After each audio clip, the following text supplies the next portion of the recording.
မင်္ဂလာပါရှင်ဒီနေ့ကျမတို့အတူတူလေ့လာကြည့်ချင်တဲ့အကြောင်းအရာတစ်ခုရှိပါတယ်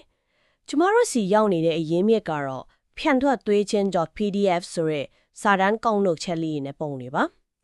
ကြည့်ရတာကတော့လေကျမတို့ရဲ့ပုံမှန်သွေးခေါ်နေကြပုံစံတွေကနေဘလို့ခွေးထွက်မလဲပြဿနာတွေကိုရှုထောင့်တစ်ကနေဘလို့ချင်းကပ်မလဲဆိုတော့ကိုအဓိကထားတဲ့ lateral thinking မြန်မာလိုဆိုဖြန့်ထွက်သွေးချင်းအကြောင်းဆွေးနွေးထားပုံရပါတယ်ရှင်ဆိုတော့လေဒီအချက်လက်တွေထဲကအဓိကအနှစ်သာရတွေကိုဆွဲထုတ်ပြီးတော့ဖြန့်ထွက်သွေးခြင်းဆိုတော့ဘာလဲကျမတို့နေ့စဉ်သုံးနေကြတောင်းလိုက်သွေးခြင်းနဲ့ကတော့ဘလို့ကွာခြားတယ်လဲနောက်ပြီးတော့စီးပွားရေးနီးပညာရေးလိုနယ်ပယ်တွေမှာဒီလိုသွေးခေါ်ပုံကဘလို့တောင်အရေးပါတယ်ဆိုတော့တွေကိုအတူတူစူးစမ်းလေ့လာကြည့်ကြရအောင်ပါ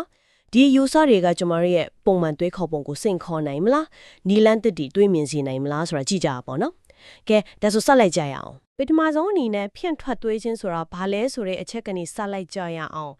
ဒီရဲမြစ်ထဲမှာဖော်ပြထားတဲ့အတိတ်ပဲဖွင့်ဆိုချက်ပုံကိုကြည့်လိုက်ရင်တော့ဖြန့်ထွက်သွေးခြင်းဆိုတာကဖြစ်မှာတွေကိုတမယို့ကြမဟုတ်တဲ့တခါတည်းလေးယူတီမတန်ဘူးလို့ထင်ရလောက်တဲ့နီလာနေနဲ့ဖြည့်ဆင်းဖို့ကြိုးစားတာကိုဆိုလိုပုံမယ်နော်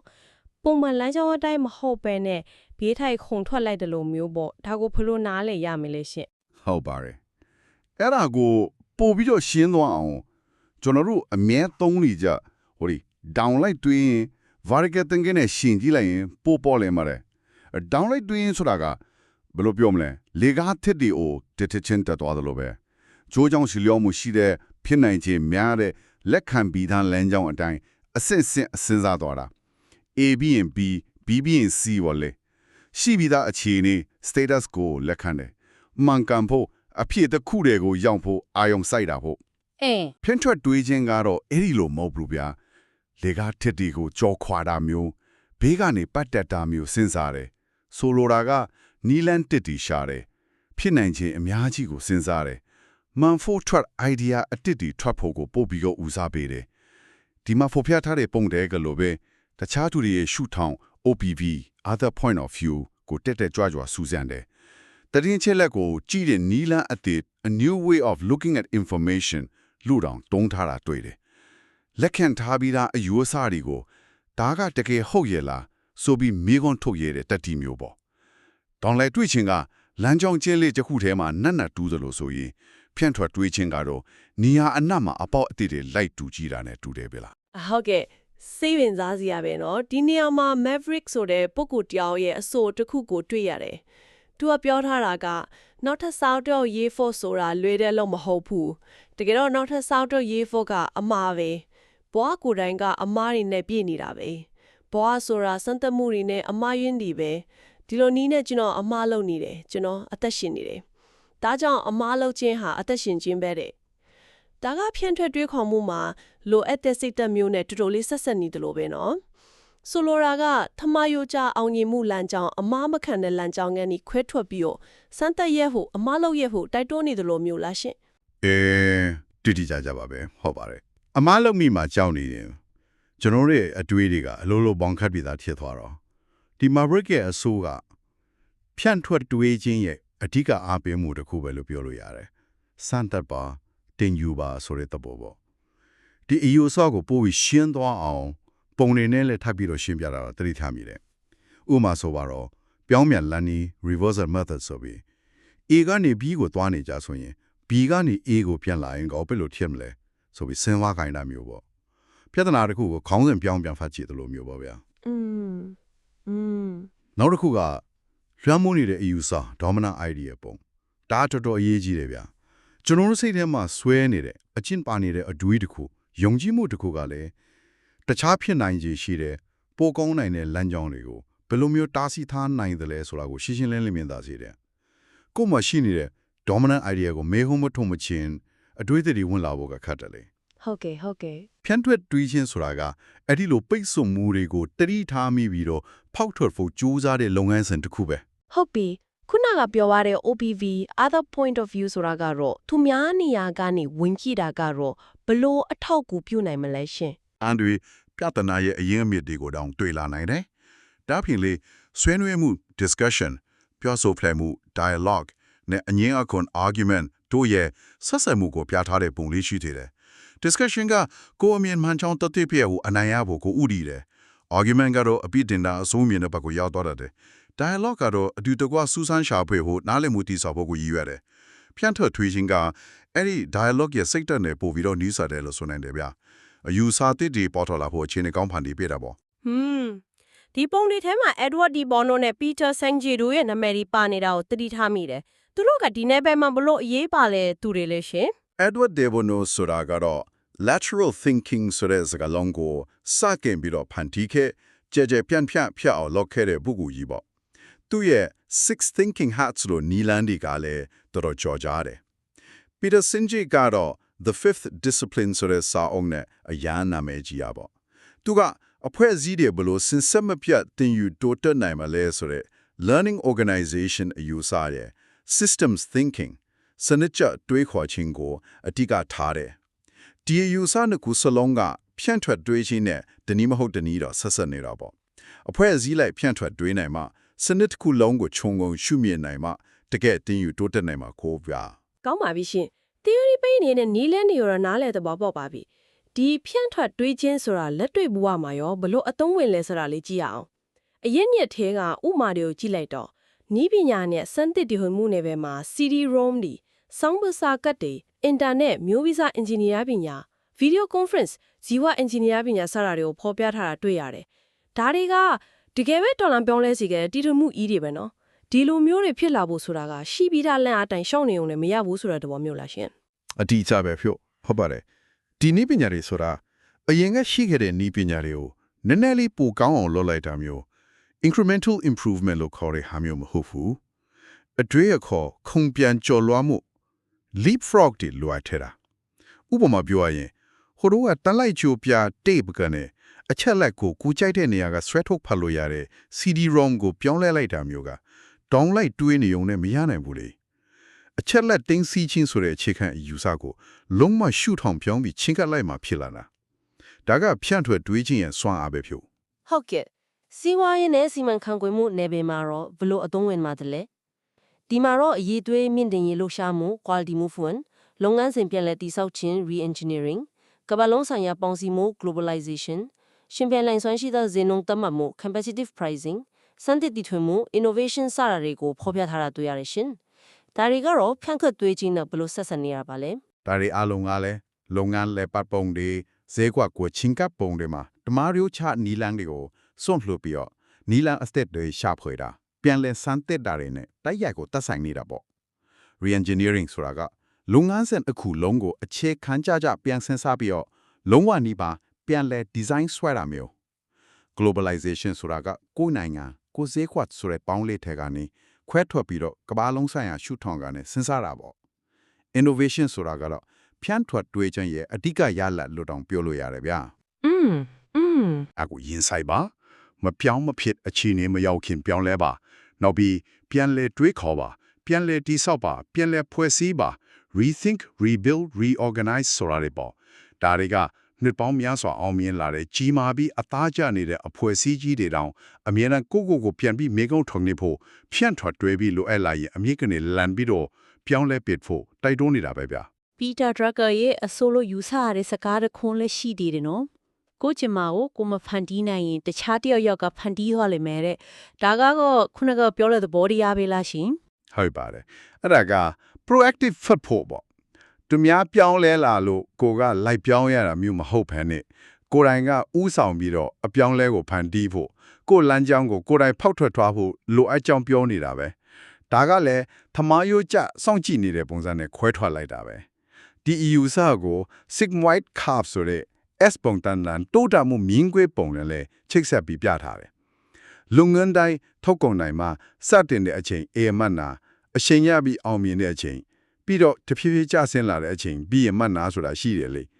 အရေးကြီးတာကအောင်မြင်မှုအထွတ်ထိပ်နားလောင်မှာဒါမှမဟုတ်မကျဆင်းခင်မှာနောက်ထပ် curve အသစ်တစ်ခုအပြောင်းလဲအသစ်တစ်ခုကိုစတင်နိုင်ဖို့ပဲဒီလိုကြိုတင်ပြင်ဆင်ပြီးပြောင်းလဲနိုင်ဖို့ဆိုရင်အောင်မြင်တဲ့အချိန်မှာတော့ဖြန့်ထွက်တွေးပြီးတော့နီလန်းတစ်တွေအခွင့်အလမ်းတစ်တွေကိုရှာဖွေနေဖို့လိုတယ်ဗျမဟုတ်ရင်တော့ပြည်အမောက်ကိုရောက်သွားပြီးကျဆုံးသွားနိုင်တာပေါ့ training နဲ့ပညာသင်ပေးခြင်း education ကိုခွဲပြထားတာတိတ်အထိမိတယ်လို့ထင်တယ် ခွေးတွေကိုလေ့ကျင့်ပေးတယ်လူတွေကိုပညာသင်ပေးတယ်တဲ့ဒါနဲ့ရိုင်းတယ်လို့နဲ့အဓိပ္ပာယ်တော့ရှိတယ်နော်ဘာလို့ဆိုလို့ချင်းတာပါလဲရှင် ဟုတ်တယ်ဗျာ နည်းနည်းတော့ပြင်းထန်တဲ့စကားလုံးသုံးထားပုံရပါမယ် ဆိုလိုရင်ကရှင်းပါတယ် training ဆိုတာကသိကြတဲ့အလုပ်တစ်ခုကျွမ်းကျင်မှုတစ်ခုကိုအထက်ထက်လေ့ကျင့်ပြီးတော့လွတ်တက်သွားအောင်သင်ပေးတာပေါ့ဥပမာပြောရင်စက်တစ်လုံးကိုဘယ်လိုကင်တွယ်ရမယ် software တစ်ခုကိုဘယ်လိုသုံးရမယ်ဆိုတာမျိုးပေါ့ education ကတော့ပိုပြီးကျေပြန့်တယ်ဗျာဘာကြောင့်ဒီလိုဖြစ်ရတယ်လဲဘယ်လိုအခြေခံသဘောတရားတွေရှိနေတယ်လဲအခြေအနေအသစ်တွေကြုံလာရင်ဘယ်လိုလိုက်လျော့ညီထွေတွေးခေါ်ဖြေရှင်းမလဲဆိုတာတွေကိုသင်ပေးတာဖြန့်ထွက်တွေးရှင်းဆိုတာက training တဲ့ education ရဲ့နေပေထဲမှာပို့ပြီးတော့အကျုံးဝင်တယ်လို့ဆိုရမယ်ပြဿနာဖြေရှင်းနိုင်စွမ်းဝေဖန်ပိုင်းခြားတွေးခေါ်နိုင်စွမ်းအခြေအနေတစ်တင်နဲ့လိုက်လျော့ညီထွေဖြစ်အောင်တွေးနိုင်စွမ်းနေဆိုတာ education ကညီရလာတာမျိုးကို နောက်ပြီးတော့ဦးတော်ဆွမ်းနာဖို့အခြေခံတဲ့စက်မှုလူကန်းနေနဲ့ဖြစ်နေ software idea စိတ်ပိုင်းဆိုင်ရာစွမ်းရင် emotional energy တို့ကိုဖော်ပြထားတာတွေ့ရတယ်ဒါကသမိုင်းရိုးကျစက်ယုံအလုပ်ယုံတွေထက်အသိပညာတို့တီထွင်ဖန်တီးနိုင်စွမ်းတို့ကပိုပြီးအရေးပါလာတဲ့ခေတ်ကိုထင်ဟပ်နေတာပေါ့နော် မှန်ပါဗျာဒါကြောင့်လဲသမိုင်းရိုးကျဘွဲရပညာရေးတစ်ခုတည်းမဟုတ်ပဲနဲ့တခြားလက်တွေ့ကျွမ်းကျင်မှုတွေရဲ့အရေးပါပုံကိုလည်းအလေးပေးထားတာတွေ့ရတယ် college ဆမတက်တဲ့တူတွေအတွက်အလဲတန်းအလွန်ကျွမ်းကျင်မှုတွေ post secondary skills of the non college bound လိုအပ်တယ်ဆိုတာမျိုးနောက်ပြီးအလဲလက်အဆင့်ပျောက်ဆုံးနေခြင်း missing the middle ဆိုတာကပညာအရန်တက်တက်ထိတ်တန့်အလွှာနဲ့အခြေခံလုံသားတွေကြားတဲ့ကကျွမ်းကျင်လုံသားအလွှာလက်ဟာနေတာကိုဆိုလိုပုံရတယ်နောက်ပြီးတော့ကျွမ်းကျင်မှုလိုအပ်ချက်ပြဿနာ skill deficiency problem ဆိုတာကလက်ရှိပညာရေးစတဲ့ကနေမွေးထုတ်ပေးလိုက်တဲ့ကျွမ်းကျင်မှုတွေနဲ့လုပ်ငန်းခွင်ရဲ့တကယ်လိုအပ်ချက်တွေကြားမှာကွာဟချက်ကြီးရှိနေတယ်ဆိုတာကိုပြောတာပေါ့ ဒီကွာဟာချက်ကိုဖြည့်ရှင်းဖို့အတွက် school plus industry equals work readiness ဆိုတဲ့ပုံလေးကိုပြထားတာကစိတ်ဝင်စားဖို့ကောင်းနေရှင်ကျောင်းပညာရေးနဲ့စက်မှုလုပ်ငန်းတွေလက်တွေ့ကြကြပူးပေါင်းမှာပဲလုပ်ငန်းခွင်ဝင်ဖို့အဆင့်တင်ဖြစ်တဲ့လူငယ်တွေကိုမွေးထုတ်နိုင်မယ်ဆိုတဲ့သဘောမျိုးပေါ့ ဟုတ်ပါတယ်ဒါပြင်လေဦးနှုတ်စွမ်းအားအဓိကလိုအပ်တဲ့စက်မှုလုပ်ငန်းတွေဖြစ်နေ micro electronic ဇီဝယဉ်ကျေးနည်းတတုထပ်ပန်အတက်ရပ်ပတ်လေကြောင်းစက်သွယ်ရေးစက်ရုံနဲ့စက်ကိရိယာကွန်ပျူတာနဲ့ software တွေကိုစရင်ပြုစုထားတယ်ဒီနေ့ပဲဒီအားလုံးမအောင်မြင်ဖို့ဆိုရင်တမယုတ်ချတောင်းလိုက်တွေးနေုံနဲ့လုံးဝမလုံလောက်တော့ဘူးအမြဲတမ်းဖြန့်ထွက်တွေးနေမှစမ်းသစ်တီထွင်နေမှပြဿနာတွေကိုချူထုံတက်ကနေဖြစ်ရှင်းနိုင်မှရှေ့ဆက်သွားနိုင်မှာ ခုနက Peter Senge ကြောင့်တယောက်ကတုန်းကပါတဲ့တင်ယူလဲလာသောဖွဲ့စည်း learning organization ဆိုတဲ့အယူအဆကိုဒီနေရာမှာထပ်ပြီးတွေ့ရပြန်ပြီးဒါကဖြန့်ထွက်တွေးခြင်းနဲ့ဘယ်လိုများချိတ်ဆက်နေတာပါလဲရှင် learning organization ဆိုတာကအဖွဲ့အစည်းတစ်ခုလုံးပေါ့အောက်ခြေကနေအပေါ်ထိဝန်သားအားလုံးကစင်ဆက်မပြတ်တင်ယူနေကြတယ်အတွေ့အကြုံတွေကနေသင်ခန်းစာယူကြတယ်အတိအကျတွေအပြောင်းလဲမြွေကြတယ်အချင်းကြီးအပြောင်းလဲတွေနဲ့အညီလိုက်လို့ညီတွေပြောင်းလဲနိုင်စွမ်းရှိတဲ့အဖွဲ့အစည်းမျိုးကိုဆိုလိုတာပေါ့ဒီလိုအဖွဲ့အစည်းမျိုးဖြစ်လာဖို့ဆိုရင်ဝန်ထမ်းတွေမှာဖြန့်ထွက်တွေးနိုင်စွမ်းရှိပြီးသားအယူအဆတွေကိုမေးဝန်းထုတ်ရတဲ့တတိရှုထောင့်အမျိုးမျိုးကနေကြည်နိုင်တဲ့အရေးချင်းတွေရှိဖို့လိုအပ်တာပေါ့စင်ကြယ်ရဲ့ fifth discipline မှာပါတဲ့ systems thinking personal mastery mental models shared vision team learning ဆိုတဲ့အချက်တွေအားလုံးကဒီဖြန့်ထွက်တွေးချင်းစိတ်တန်နဲ့အပြန်အလှန်အားဖြည့်နေကြတာပါပဲ ဒီမှာပညာရေးဟာမြတ်အဆုံးအရှိဆုံးရင်းနှီးမြတ်နှံမှုဖြစ်တဲ့ဆိုတဲ့အဆိုတစ်ခုလည်းရှိသေးတယ်ဒါကတော့လူစွမ်းအားရေးမိမှုဖွံ့ဖြိုးတိုးတက်မှုကဘလောက်အရေးကြီးကြောင်းကိုထောက်ပြတာပေါ့နော်နောက်တစ်ခုစိတ်ဝင်စားစရာက Howard Gardner ရဲ့ဉာဏ်ရည်အမျိုးမျိုး multiple intelligences ကိုရည်ညွှန်းမုံရတဲ့စာရင်းလေးတစ်ခုခွဲခြမ်းရှိဖြတ်ပိုင်းဆိုင်ရာ analytical ပုံစံမှတ်သားမှု pattern ကာယပိုင်းဆိုင်ရာ physical လက်တွေ့ပိုင်းဆိုင်ရာ practical မိမိကိုယ်ကိုနားလည်မှု intrapersonal တူတစ်ပါးနဲ့ဆက်ဆံရေး intrapersonal study ပေါ့ဒါတွေကို extracurricular activities ECA နဲ့ချိတ်ဆက်ထားတာကဘာကိုဆိုလိုချင်တာပါလဲ ဒါကလည်းအရန်အရေးကြီးတဲ့အချက်တစ်ခုပဲဗျာလူတစ်ယောက်ရဲ့တော်ချင်းတက်ချင်းကိုစာမေးပွဲအမှတ်တွေ analytical intelligence တခုတည်းနဲ့တိုင်းတာလို့မပြည့်စုံမှုဆိုတာကိုပြောချင်တာပေါ့လူတွေမှာမတူညီတဲ့ဉာဏ်ရည်စွမ်းရည်တွေအမျိုးမျိုးရှိကြတယ်ဂီတာအားကစားလူမှုဆက်ဆံရေးကိုနားလည်မှုစတာတွေအများကြီးပဲပညာရေးစနစ်ကဒါတွေကိုတိမှတ်ပြီးတော့ကျောင်းတင်ရုပ်ပြင်ပလှုပ်ရှားမှုတွေ ECA နဲ့တဆင့်မြင့်တင်ပေးဖို့လိုတဲ့ဆိုတဲ့သဘောပေါ့ဒီလိုဉာဏ်ရည်မျိုးစုံကိုအားပေးတာကလည်းတစ်ဖက်ဆောင်တဲ့တွေးခေါ်မှုပုံစံကနေခွဲထွက်ပြီးတော့ လူတယောက်ရဲ့စွမ်းရည်အလုံးစုံကိုပိုပြီးကြဲကြဲပြန့်ပြန့်ရှုမြင်မှုတိုက်တွန်းတာပဲဒါလည်းဖြောင်းထွက်တွေးခြင်းရဲ့သဘောတရားတစ်မျိုးပါပဲဗျာ ဟုတ်ကဲ့ဒါတွေအားလုံးကိုခြုံပြီးကြည့်လိုက်ရင်တော့အတွေးခေါ်ပုံစံ mindset ကတိတ်ကိုအရေးကြီးပုံပဲနော်ဒီမှာအကောင်းဆုံးရဲ့ရန်သူဟာအကောင်းဖြစ်တယ် the good is the enemy of the best ဆိုတဲ့အဆိုတစ်ခုရှိတယ်လက်ရှိအခြေအနေမှာအဆင်ပြေနေပါပြီကောင်းနေပါပြီဆိုပြီးရောင်ရဲလိုက်တာနဲ့ပိုကောင်းအောင်လုပ်နိုင်တဲ့အခွင့်အလမ်းတွေပျောက်ကွယ်သွားရောဆိုတဲ့သဘောမျိုးလားရှင် အဲ့ဒီအတိုင်းပါပဲဟုတ်ပါတယ်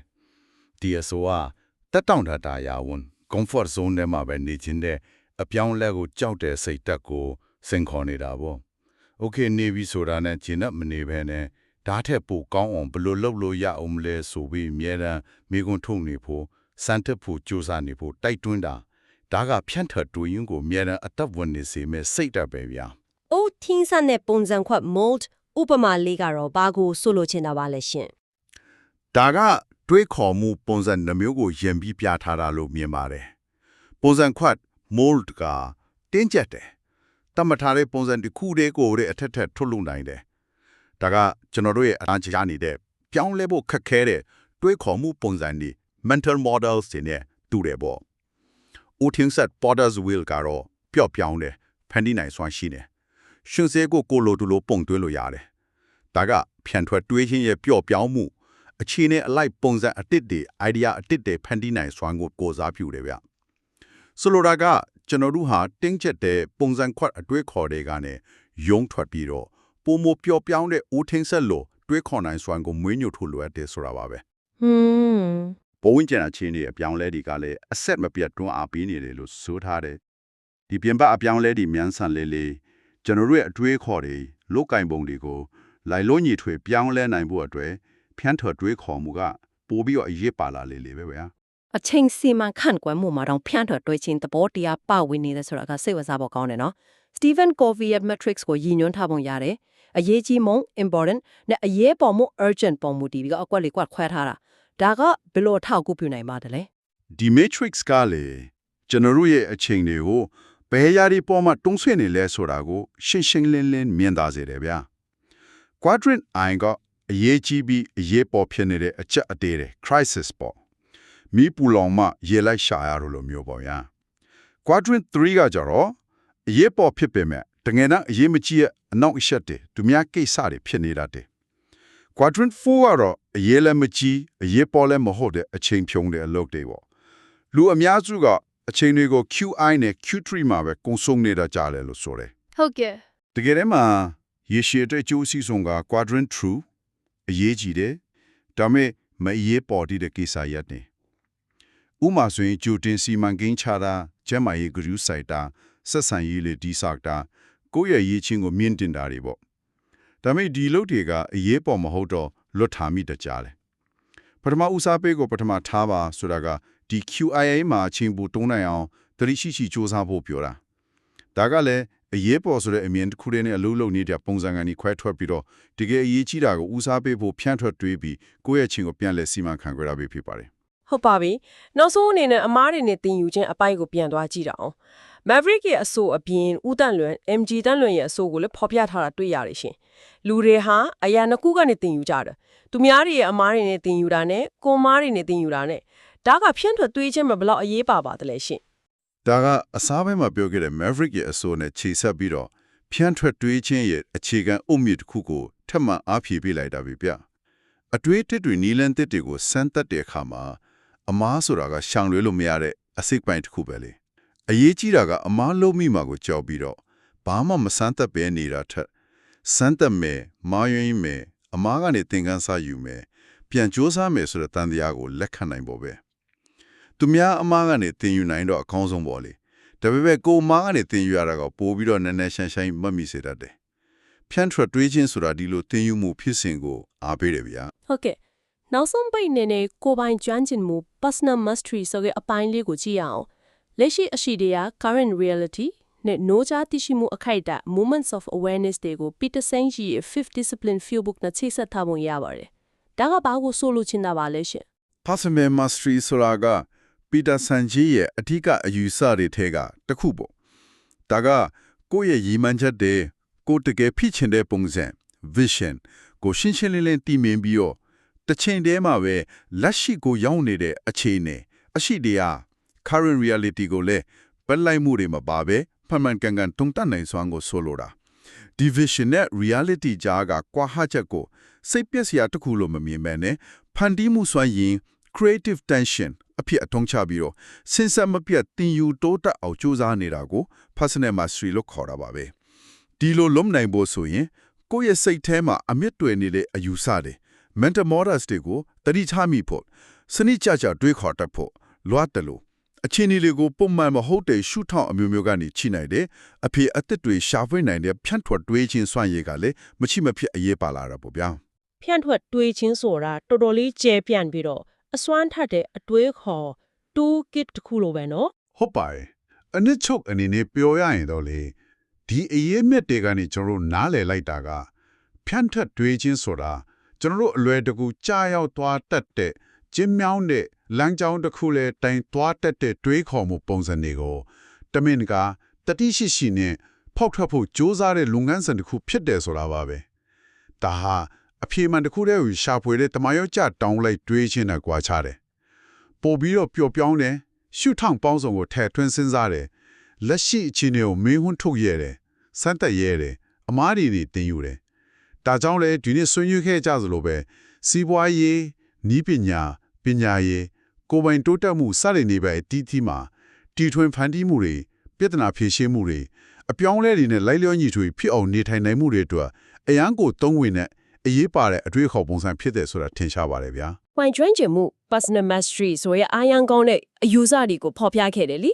ကျမတို့တူးချင်းအနေနဲ့တော့ဒီဖြတ်ထွက်တွေးချင်းနီလန်းဒီဥပမာရှူထောင်ပြောင်းကြည့်တာတို့အခြေခံယူဆက်ချက်တွေကိုစောတဲ့ခတ်ထုတ်တာတို့ပြောင်းပြန်လမ်းပြီးစဉ်းစားတာတို့အမားတွေကနေသင်ယူတာစတာတွေကိုပေါ့နေ့စဉ်ဘဝမှာတတိရှိရှိနဲ့ပို့ပြီးတော့အသုံးချသွားမယ်ဆိုရင်အပြောင်းလဲတွေရမ်းမြန်ဆန်ပြီးတတဲ့အချက်လက်တွေရှုပ်ထွေးပွေလေလာတဲ့ဒီနေ့ခေတ်ကြီးမှာသင်ယူလေးလာတတ်တဲ့တူးချင်း learning individual အဖြစ်ကိုယ့်ကိုတိစောက်သွားဖို့ဒါမှမဟုတ်ကိုယ်ပိုင်ကျွမ်းကျင်မှု personal mastery ကိုပို့ပြီးတော့မြင့်တင်နိုင်ဖို့အတွက်ဘလို့များအထောက်အကူပြုနိုင်မလဲဆိုတဲ့မေးခွန်းလေးပါဒီမေးခွန်းလေးကိုကိုယ်တိုင်ဆက်လက်ပြီးတွေးခေါ်ကြည့်မှုတိုက်တွန်းရင်းနဲ့ပဲဒီဆွေးနွေးမှုကိုဒီနေရာမှာပဲအဆုံးသတ်လိုက်ပါတယ်ရှင်